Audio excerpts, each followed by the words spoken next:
आषाढी वारी दरम्यान पंढरपूरकडे पायी जाणाऱ्या लाखो वारकऱ्यांना मोफत आरोग्य सेवा आणि चरणसेवेचा लाभ मिळावा यासाठी मुख्यमंत्री सहाय्यता निधी व धर्मादाय रुग्णालय मदत कक्षातर्फे मुख्यमंत्री देवेंद्र फडणवीस यांच्या संकल्पनेतील चरणसेवा उपक्रम यंदाही राबवण्यात येत आहे, अशी माहिती कक्ष प्रमुख रामेश्वर नाईक यांनी दिली आहे। राज्यातील 11 जिल्ह्यातील पालखी मार्गावरील सुमारे 400 मुक्कामस्थळी हा उपक्रम राबवण्यात येणार असून 12,000हून अधिक डॉक्टर, फिजिओथेरपिस्ट, परिचारिका, पॅरामेडिकल कर्मचारी, वैद्यकीय विद्यार्थी आणि स्वयंसेवक वारकऱ्यांच्या सेवेसाठी सज्ज असून सेवा करत आहेत। मुख्यमंत्री देवेंद्र फडणवीस यांनी नुकतीच पुणे शहरातील उपक्रमाला भेट देऊन वारकऱ्यांशी संवाद साधला।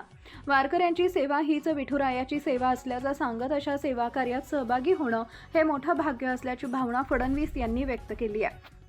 वारकऱ्यांच्या पायांवरील ताण कमी करण्यासाठी सुमारे 3,000 लिटर औषधी आयुर्वेदिक तेलाद्वारे पायांची मालिश, फिजिओथेरपी, प्राथमिक उपचार, वैद्यकीय तपासणी तसेच आवश्यकतेनुसार पुढील उपचारासाठी संबंधित रुग्णालयात संदर्भित करण्याची सुविधा उपलब्ध करून देण्यात आली आहे। गरजेनुसार रुग्णवाहिका सेवाही सज्ज ठेवण्यात आली आहे।